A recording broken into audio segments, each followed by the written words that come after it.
Yo, what is up guys, Master 2010 here, and today we're finally here. Aang versus Edward, Avatar versus Full Metal Alchemist, Death Battle. I have no idea who the fuck Edward is. That being said, if Aang doesn't win, I'm going to kill someone. I loved Avatar. When I was a kid, Avatar was my show. That was my thing. I knew that shit. So if he doesn't win, I'm going to kill someone. I don't want to wait. I don't want to get caught up in the intro. Let's just watch this, shall we?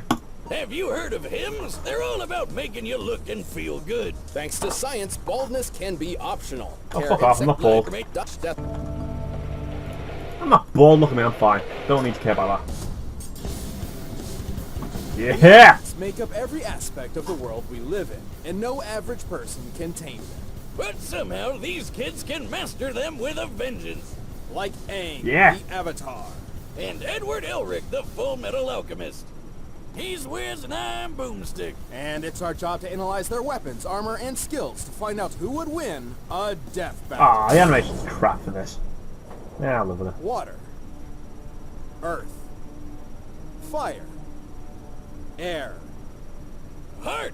Go planet! Once the four nations lived in harmony, and some of their citizens could even learn to bend their nation's element.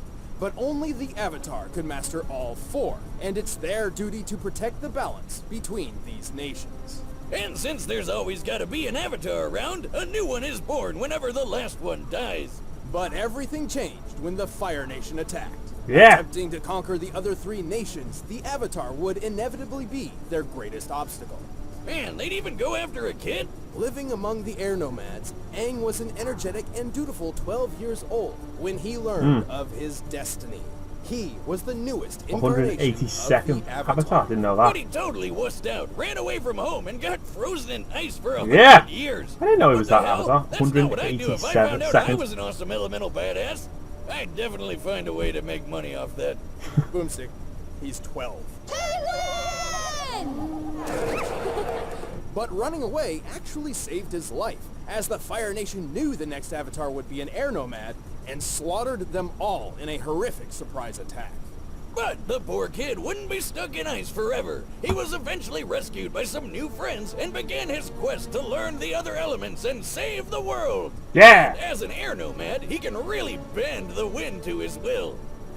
He can use air bending to create whirlwinds and tornadoes or slice through solid stone. And he can fly! Whee! He can't fly. Well, it's not exactly gliding. Boomstick. What he actually does is manipulate the air currents to keep aloft. It's flying. He carries a glider, complete with snacks. Oh, well, I'm sure that'll come in handy. Whatever. If it looks like a duck and sounds like a duck, it's a duck.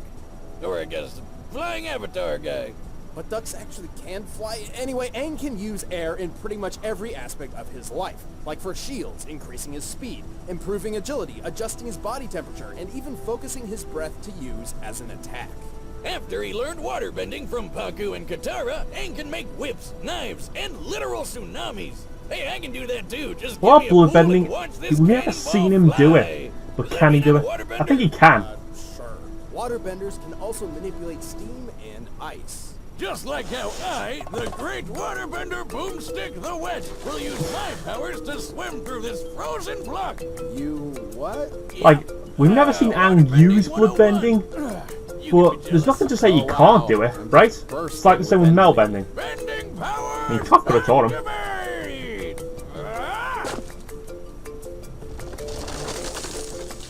Ha! Success! Like airbending, waterbending requires a nearby source of water to use, like a pond or a filled bottle. The same goes for earthbending, which Aang learned from his mentor Toph. Earthbending is all Radar. about throwing rocks at people. Hang on. Aang has a specialized technique such as seismic sense. Yeah, okay, he has the radar. But he did not learn metal bending, blood bending. Oh, okay, so he didn't learn them. Okay, yeah, okay. Bunch of other I take it back, stuff, okay. Like That's making cool. walls and earthquakes and causing the ground to swallow you up. Which is kind of creepy, actually. Last but certainly not least, Aang learned the art of firebending from his longtime rival, Prince Zuko. But he can redirect lightning. Firebenders can actually create fire to use at will. Firebending is so goddamn powerful. It's even got the deadliest bending technique of all, shooting lightning. Well, only the most advanced firebenders can cast lightning, which is usually an instant kill move. While Aang never learned the move itself, he has learned how to redirect it through his body. Redirect But it. even Okay, after cool. learning the four elements, Aang got to meet one last master bender. Who taught him the art of manipulating a person's life energy, the purest form of bending. Yep. It's super dangerous though, and one mistake could tear up Aang's soul. And with it, Aang defeated the Fire Lord and brought peace to the world at large. Well, with that and with his super form, the Avatar Yeah. state. In the Avatar state, Aang's bending abilities grow immensely powerful. This is because the Avatar state lets Aang draw upon the power and wisdom of all previous Avatar incarnations. Yeah. Though it is extremely risky, as dying while in the Avatar state ends the cycle of reincarnation permanently. Why would he care if he's dead anyway? Wait, hang on. Aang has difficulty learning the Avatar state, and for a while he could only access it during moments of extreme stress. He eventually learned to unblock his chakras and master. Okay, there we Whatever. go. The Fantastic. coolest thing about the Avatar state is it makes you glow like this. Behold! It's his eyes and tattoos, not his body. How are you doing that? Oh, I drank a bunch of glow sticks. You need to go to the doctor, like right now. My liver's processed way worse than this. Well, with or without the Avatar state, Aang is plenty powerful. He has the ability to move gigantic stone columns and even carve canyons around an entire city. Not Cool. only has he survived I didn't hits read the from comics. earthbending kings and massive explosions, he threw this gigantic column of rock at the Fire Lord. To get the column's mass, we compared Aang's height against it and determined it must weigh 9,500 tons. Ooh. Aang's super fast too. With airbending, he can run on water. Which, given his size, requires a movement speed of well over 67 miles per hour.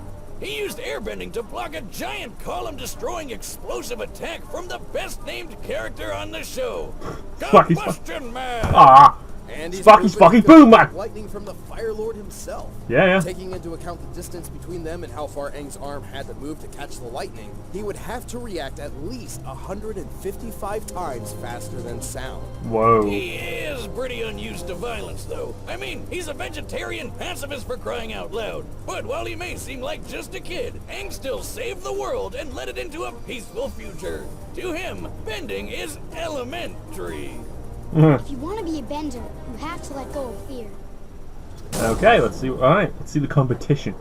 Alchemists of old once tried to turn lead into gold with not great results. But in the country of Amestris, the ancient science of alchemy is actually possible by using the Earth's natural energy to reshape the molecular structure of various objects. Ooh. And by drawing a circle thingy. A transmutation circle, which most alchemists use except for the youthful prodigy, Edward Elric. Oh, what a little badass. Careful, Boomstick, he's a bit touchy about his size. Hey, if I lost my mom like he did, I'd get mad at the little stuff too. But Ed and his brother Alphonse figured they could bring her back with alchemy. So they went for it, but things went south real fast. You know how people say they'd give an arm and a leg for something? Well, Ed literally did, and poor Al lost his whole body. Luckily, Ed managed to stick his brother's soul in a suit of armor, but still, yikes. This horrible experience has forever marked the two brothers. No one is meant to transmute the human soul, and the boys were lucky just to escape with their lives. But he got something good out of it, like super secret knowledge, including how to do alchemy without a circle thingy. He just has to clap instead. So, worth it? With these new abilities, Ed and Alphonse began their quest to restore their bodies. Specifically, they sought the incredible power of a Philosopher's Stone, believing it to be their only chance. Eventually, Ed joined the military, and thanks to his amazing potential, he was named by the Fuhrer the Full Metal Alchemist. What? Adolf Hitler? Kill him! It's just Bradley. He's okay. Until he isn't. Spoilers! Also, since Ed lost a couple limbs, he got them replaced with automail. Kinda like my leg. Automail is made from incredibly durable metal, ranging from his original steel one, to a gas-powered one, to his best version consisting of a mix of aluminum and carbon. Apart from being durable metal prosthetics, Ed's automail limbs function just like normal ones. He can even reshape his arm as a weapon. So he can Cool. turn it into swords and saws and stuff, That's increase its pretty cool. durability by hardening its makeup, or turn it into an umbrella. Truly a limb of many talents. But at the end of the day, Ed's true talent lies not in sword fighting or umbrella holding, but the art of alchemy. He can do all sorts of crazy things with all the elements. He can basically make anything he wants, like spears and shields. So long as he follows the rule of equivalent exchange. Anything created with alchemy must have a source of equal value and cannot be made fundamentally different. For example, lead can be molded into a statue, but it cannot be turned into water. Other than that, there are 3 principles needed to use alchemy well. Comprehension, which means you gotta understand what the thing you're using is made of. Destruction, breaking stuff down. And reconstruction. Putting stuff back together. Ed is only limited by the materials at hand and his imagination. At his full potential, he can do almost anything. He can purify water, create ammonium gas from ammonium nitrate, repair entire houses, and transform a gun into a trumpet. Don't you ever try and do that with any of my guns. Anyway, Ed's also learned destruction alchemy, which does exactly what you think it does. Make a big ol' kaboom. Ed's used it to destroy stuff like automail, but it can also be used to explode people's heads. So, using destruction alchemy, Ed should be able to destroy something like this on a molecular level. Ha! Or you could just do that. Anyway, with all of his abilities, Ed has done some incredibly impressive things. Not only has he blocked gunfire from a Gatling gun after it started firing, he's dodged a pistol from nearly point-blank range, and his automail arm even took a bite from a lion-headed chimera. It was totally fine. Assuming this chimera has a similar bite force to that of a real lion, that means Ed's arm stood up to a force of 1,000 pounds per square inch. They do have strong teeth. He's created a gigantic cannon and then survived that cannon exploding while he was standing on it. And then he survived being on top of a huge boulder exploding too. We can measure the boulder's explosion against Ed's size to get an approximate energy output. With a radius of 36 feet, this blast must have been equivalent to over 100 tons of TNT.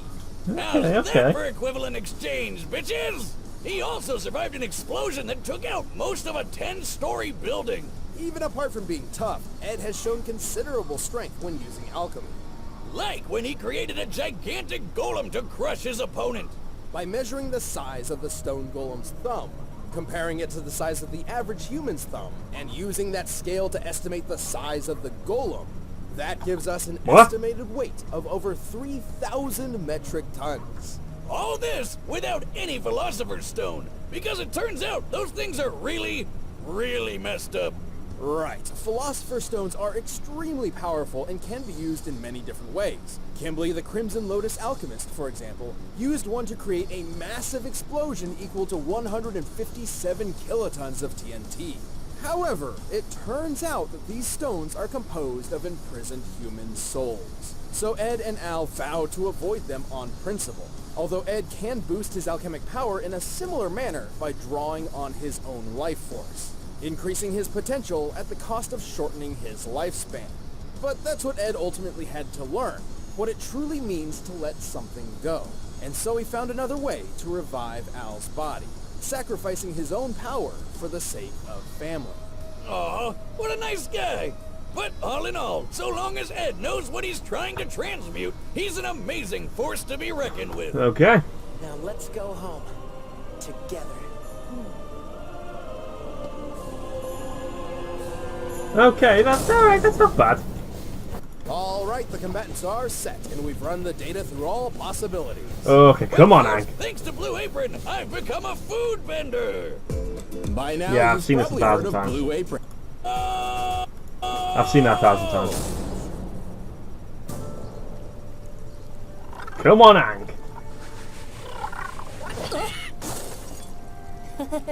Sorry, Momo. You're just too little. Little? Who are you calling a pipsqueak, you stupid hairless kid? Nobody? I'll show you!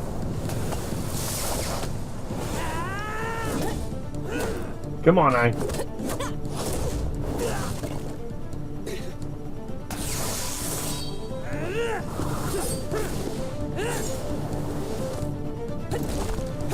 Yeah, Earthbender. Remember, he's got that sonar.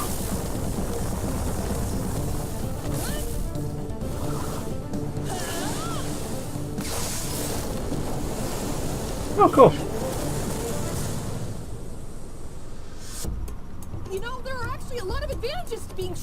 Like you'll never hit your head on door frames? And, I'm still growing!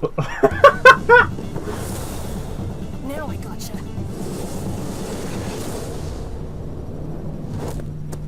Ah! Oh no! I'm sorry! A classic misdirection. Nah, That's please. it, and it's Elric. Come on, I can get out of that. Damn it!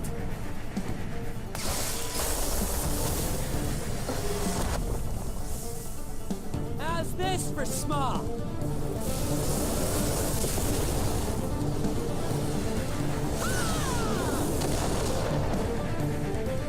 What kind of alchemy is that?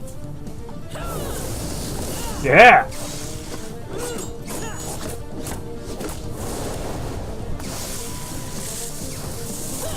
Okay, no more clappy magic. Yeah! Oh! Uh-oh.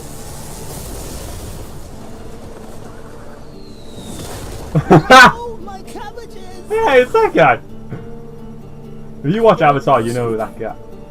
Wait, what was that? What did he say? What did he say? I won't lose you again. Okay. Oh, yeah, size makes sense.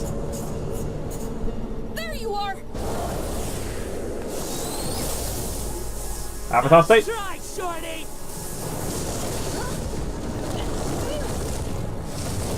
Come on! You broke the thing! Can't believe that worked. Nah, boy!